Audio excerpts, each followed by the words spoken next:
Esse é o nosso podcast Entre Plantões. Vamos nos encontrar aqui todas as quintas-feiras, a partir das 21 horas, abordando diversos assuntos a respeito da saúde, né? Para tirar várias dúvidas e conversando aqui com os nossos especialistas, né? Para ajudar nessa nossa trajetória de universitário, ao qual nós estamos aprendendo muito. É um leque de assuntos, né? São várias camadas.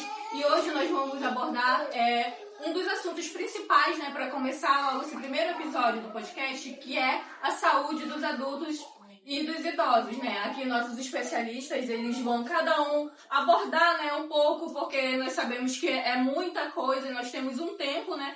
Muita coisa, desde saúde mental até a gerontologia, prevenção. É isso, gente. Eu espero muito que vocês gostem. E agora nós vamos para a nossa chamada dos nossos patrocinadores. Se você quiser ter memória boa, desinflamar o corpo, ter energia, tome ômega 3, ele vai melhorar a sua saúde e vai lhe dar disposição total. Ei, você idoso, ei, você idosa, cansado de perder massa muscular, cansado de não ter energia suficiente para exercer as suas atividades? Então vem comigo, eu tenho o melhor produto para você, Creatina EP, o produto mais bem avaliado, que garante a você ganho de massa muscular, força, ressíntese de energia. Compre logo o seu, Creatina EP. Boa noite, aqui nós temos nossa especialista em processo de envelhecimento, o nosso especialista Jackson, especialista em saúde do adulto, nossa especialista Giovânia, também especialista na saúde do idoso, nossa apresentadora Hilary, nosso especialista em educação física, Jordan, e nossa especialista em gerontologia, Dona Edna. Vamos falar primeiramente, né, sobre o processo de envelhecimento, né, com a especialista Jacira, né, que vai estar abordando aí sobre este assunto, né, um tema de bastante relevância, o qual nós devemos saber, né, um pouco mais, porque é um momento que vai chegar, né, na vida de todos nós, né, assim se Deus quiser. Jacira, muito boa noite. Boa noite a todos. Obrigada pelo convite, por poder participar. É uma alegria estar aqui com vocês para falar sobre esse tema que nos toca profundamente, que é o envelhecimento. Não como algo distante ou como algo inevitável, mas como parte viva da nossa trajetória, da nossa comunidade, das nossas famílias e até de nós mesmos. Sabemos que o Brasil está envelhecendo. Nos últimos anos, o Brasil passou por uma grande transformação. A expectativa de vida aumentou, os avanços na saúde melhoraram nossa qualidade de vida. Hoje temos milhões de brasileiros vivendo mais e muitos vivendo ainda melhor. Mas esse envelhecimento, ele não é só uma questão de idade, é uma questão de mudança social, econômica e cultural. Em 2022, o número de pessoas com mais de 65 anos aumentaram mais de 50% em relação à década anterior. E hoje a expectativa de vida já ultrapassa os 76 anos aqui no Brasil. E em poucos anos teremos mais idosos do que crianças.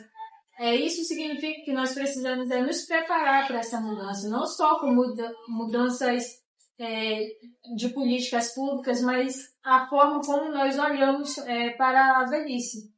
Muito interessante, que eu acho que devia servir de base para todos os estados e até uma ideia mundial. Por quê?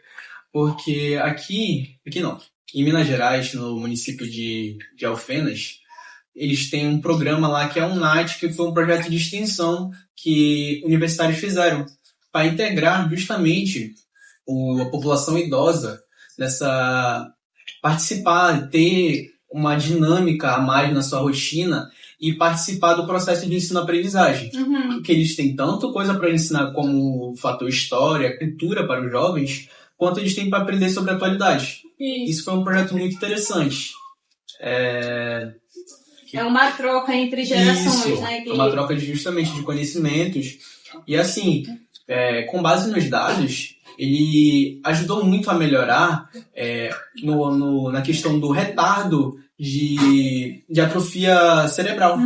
O idoso se tornou mais ativo, ele começou a ter melhor memória. Isso, é tipo aquela história de Mito ou verdade, que cérebro velho não aprende coisas novas. Isso. E isso é uma ideia ultrapassada, porque quanto mais aquele cérebro pratica alguma atividade, algo que mantenha o cérebro ativo, como jogos, brincadeiras, uma boa alimentação, uma atividade física, isso tudo ajuda a manter o cérebro até um equilíbrio que está sempre... os idosos hoje em dia, eles aprendem novos idiomas, mexem no celular, fazem os cursos e na idade avançada eles já descobrem, na verdade, novos talentos que eles tinham, que eles nem sabiam, eles descobrem na idade avançada. Porque aprende a mexer na internet, tem tudo na palma da mão, né? O idoso, ele tá procurando se atualizar. Ele sempre tá sempre se atualizando, mantendo o cérebro ativo, e isso é muito bom para a saúde do idoso. Agora iremos passar para o próximo tópico, que é a parte de atividade física, os benefícios, o que ela vai influenciar na vida do adulto e na vida do idoso. Para isso, vamos chamar o especialista em atividades físicas, Jorge. Boa noite a todos. Boa noite. Quero agradecer primeiramente nossos apresentadores pelo convite. Estou muito feliz de estar aqui para a gente abordar um assunto que é bastante importante sobre as principais atividades físicas que são adaptadas para a saúde do idoso. Sabemos que todas as atividades físicas que o idoso pratica, ela tem que ser acompanhada tanto pelo educador físico como pelo fisioterapeuta. Além disso, ela tem que ter uma consulta médica por motivo de seguranças para evitar lesões no idoso. As principais atividades que são bastante praticadas pelos idosos são exercícios de forças, que ajudam a prevenir a perda de massa muscular. Também temos como a caminhada, a natação, a hidroginástica, que ajuda a melhorar o coração e o pulmão do idoso. Também temos os pilates, que são bastante praticados pelos idosos, e os alongamentos, que ajudam a prevenir dores articulares do idoso, entre outras atividades. Porém, essas que são as mais praticadas. Jordan, aqui os nossos telespectadores fizeram uma pergunta. Qual seria o benefício para a saúde mental do idoso? Bom, os benefícios vêm nos ajudar a prevenir doenças cardíacas, doenças respiratórias, também previne a diabetes, redução de gorduras. Além disso, também vem ajudar, vem nos trazer grandes benefícios psicológicos, como, por exemplo, a redução de ansiedades, ajuda também a prevenir a autoestima do idoso, porque, como sabemos, muitos idosos sofrem pela sua autoestima, redução de excesso de gordura, e também nos ajuda psicologicamente, reduz a ansiedade, melhora de memórias, entre outros benefícios. Agora, dando mais ênfase a esse assunto da saúde do adulto e do idoso, nós vamos conversar com a especialista Giovânia, né, que ela já tem uma certa experiência na área, já lidar diariamente com essas pessoas, e ela vai falar a importância da hidratação, né, de tomar água, de manter uma rotina saudável na vida dos idosos. Giovânia, boa noite. Boa né? noite. Boa noite a todos. Estou muito feliz por esse convite, muito agradecida. Esse é um tema muito importante, a saúde do adulto e do idoso. A saúde do adulto, ela vai refletir na saúde do idoso. É o que eu serei no futuro. Então, todos os meus atos de hoje, ele vai refletir no futuro. Como a questão de uma boa hidratação, a importância de se hidratar. Estamos aqui ao vivo, né, no nosso podcast, entre plantões. Estamos recebendo algumas perguntas, né, temos pessoas que têm curiosidade, né. Estamos com a Ana Beatriz, que fala de Benfica, no estado do Pará, e ela quer saber se você, nessa sua experiência diariamente com adultos, com idosos, se você já teve algum caso de pedra de um rins ou alguma coisa por falta de uma alimentação ou de uma rotina saudável. Sim. Há 2 semanas atrás tivemos um caso de uma garota de 10 anos e ela estava ali passando mal, foram solicitados exames para ela. O que deu? Cálculo renal, falta de água. Isso é um assunto de bastante relevância, Sim, né? Porque sim. nós temos na nossa mente que a gente só vai ter cálculos renais, pedra nos rins, quando a gente já estiver mais velho, entre os 30 e 40 anos. Só que não, isso pode ser na idade jovem, isso pode ser, como ela disse, há um caso já de uma criança, né, que já sofreu com esse problema. Pra você ver como é tão grave, né? Você precisa consumir os 2 litros de água diariamente, parar com o consumo de Coca-Cola, entre outros refrigerantes, coisas que fazem mal, ultraprocessados, que o organismo, o metabolismo, ele tem dificuldade de quebrar, né, de dissolver. Que é indicado a gente tomar pelo menos 35 ml de água por peso corpóreo, que seria, por exemplo, se eu peso 70 quilos, eu tinha que consumir pelo menos uns 2,5 litros de água para poder manter uma funcionalidade no meu corpo melhor, para poder fazer as minhas atividades, para poder conseguir manter um corpo saudável, que justamente, se fosse uma coisa que essa, como ocorreu no relato, seria prevenido, né? Abordando mais, né, indo mais cada vez a fundo, porque é um leque de assuntos, né, adulto e idoso, há muitas coisas que acontecem nesse processo de envelhecimento. Vamos falar aqui com o nosso especialista Jackson Santos, que ele vai falar, né, sobre as doenças, sobre todo esse processo que acontece no envelhecimento, as doenças neurodegenerativas, que são Alzheimer, Parkinson, todas essas coisas que podem acarretar com o envelhecimento. Jackson, boa noite. Boa noite. Boa noite.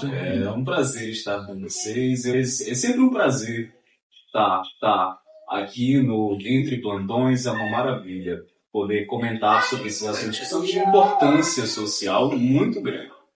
A gente comenta muito sobre a importância da prevenção, a gente fala sobre o quão é importante esse processo de diagnóstico, de prevenção, de acompanhamento e triagem dessas doenças que ali na fase de idade, com o avanço da idade, acabam piorando, né? A gente tem, anteriormente a doutora mencionou, a cálculos renais, ela não é uma doença fixa de uma idade, a gente sabe. Mas com o avanço da idade, nós somos mais suscetíveis a diversas doenças e isso acaba corroborando para que a gente fique fraco, efetivamente. E aí está a importância, né? Muitas doenças acabam acontecendo e prosperando no Brasil, principalmente pedras nos rins, que é uma doença bem comum ali. Ontem no meu consultório eu atendi o senhor Humberto, que infelizmente estava com os rins quase que comprometidos, né? E eu perguntei, questionando o Humberto o que tinha acontecido, né? Eu perguntei sobre a frequência que ele bebia água, sobre os exames que ele tinha feito, até mesmo se ele tinha frequentado o hospital anteriormente. Não. É verdade, você tocou num assunto bem importante, né? Que é a prevenção, né? Se as pessoas tivessem mais consciência sobre a prevenção, né? É aquele ditado, é melhor prevenir do que remediar, né? Nós sabemos que hoje você citou, né, o seu paciente Humberto, que já estava ali com o comprometimento do seu rins. E sabemos que hoje, de acordo com os dados do Ministério da Saúde, os homens, eles são os que menos usam o SUS. Mas, na sua opinião, por que você acha que os homens, eles não frequentam constantemente o SUS? Quais são os fatores que levam ele a não estar ali presente cuidando da sua saúde? Perfeito. Eu tinha anteriormente comentado, acho que antes do programa iniciar com a doutora Jacira, a respeito desse tabu que é a saúde pública, principalmente a saúde masculina. A gente fala sobre, eu acho que o Outubro Rosa, né, da prevenção ao câncer de mama, a gente tem tudo isso, mas ali num contexto mais masculino de prevenção, a gente não tem tanto essas investidas da saúde, né? Divulgação. A gente até tenta, mas esse tabu de masculinidade frágil, da gente não fazer o exame de toque, porque isso acaba me fragilizando, e esse é um processo muito dificultoso, porque inibe que nós façamos esse processo de prevenção, porque uma vez que a doença avança, e é muito difícil que nós revertamos esse processo de avanço da doença. Então, é uma consciência que nós precisamos assumir, é um tabu que nós precisamos derrubar, afinal os tabus são assim, né? Os tabus existem para que a gente derrube eles, e é isso que a gente precisa. Realmente você tocou em um assunto muito importante mesmo, né, que é essa masculinidade, né? Geralmente o homem, né, nós precisamos fazer ele se sensibilizar, né, sobre ele sentir uma coisa, ele sentiu que algo não tá normal, ele procurar, né, o SUS, procurar uma UBS, né, uma unidade básica de saúde mais próxima da sua casa, se consultar e relatar detalhadamente para o médico aquilo que ele tá sentindo. era pra ser dessa forma, mas não, né? Geralmente o homem, ele espera estar em um estado mais assim que grave, porque se depender de uma febrezinha, alguma coisa, ele não vai procurar, né, o SUS. E esse retardamento, ele pode muitas vezes até contribuir para ser mais difícil, né, para curar aquela doença. Isso aí é um ponto muito interessante, justamente porque é um fator enraizado, né? Principalmente no âmbito masculino. Cultural, né? Isso. Pelo fato de, eu sou homem, eu não posso chorar, eu não posso reclamar de uma dor. Não, é um caso, assim, que a saúde tem que martelar muito em cima para poder conseguir quebrar esse, como você falou, esse tabu. Porque esse estigma. Justamente porque o que adianta? A gente tem um sistema de saúde, inclusive a gente não tem em muitos lugares um sistema de saúde público e graças a Deus temos um sistema desse aqui no Brasil que pode atender a demanda da população, e a gente precisa buscar fazer esses exames preventivos, buscar, se tivermos a oportunidade em nossas casas, termos aqueles aparelhos para aferir os nossos sinais vitais. Pelo menos a cada 6 meses, íamos fazer nossos exames de rotina. Então, é um ponto muito interessante. Talvez essa cultura do deixa pra última hora brasileira, né? A gente faz tudo pra última hora, né? Exame, qualquer coisa, eu só vou se estiver sentindo dor, eu só vou lá fazer um exame de prevenção que eu não tô infartando. Né? Basicamente isso. Sobre esse assunto, a questão também é o acolhimento. Acolher esse paciente, por exemplo, o homem que passa por todo esse tabu. Entre os amigos ainda serve de chacota ainda, eles fazem assim. Então, quando o profissional fala para ele, não, aos 40 anos você já pode fazer um hemograma, não, você vai fazer um hemograma, é o PSA, não é aqui que você vai fazer o exame. É só um hemograma?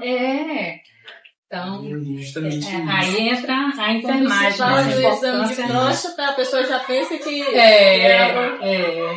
justamente faz a parte do atendimento, do acolhimento, né? Do processo humanizado e ver de acordo com o perfil do paciente. Exatamente. Se o paciente ele já é uma pessoa leiga, se ele já tem mais conhecimento, para a gente saber como abordar e direcionar esse cuidado, que é justamente a nossa função como enfermeiros.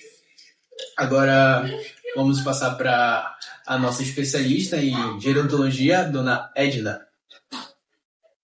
Boa noite, obrigada pelo convite. Vou falar um pouco a respeito do ambiente familiar, que é uma coisa assim que a gente vê muito, o cuidado, a paciência de um familiar com seus idosos. Eu, como profissional da saúde, cuidador de idoso, eu vejo muito a falta de paciência, de diálogo da família com seu idoso. E que ocorre muito. É uma pessoa que quer conversar, quer uma assistência assim, mais ampla, né? E a maioria dos seus familiares não presta essa assistência para o idoso. Geralmente, quem tem mais condições coloca um cuidador de idoso justamente para tirar essa responsabilidade de cuidar do seu idoso. Aí o que acontece? Isso mexe com o psicológico do idoso, mexe assim com o emocional dele, porque ele se sente abandonado. Então a gente vê relatos assim, e no dia a dia, que aquele idoso se sente muito abandonado. E a falta de amor, de um familiar, de um cuidado, mexe muito com o psicológico dele.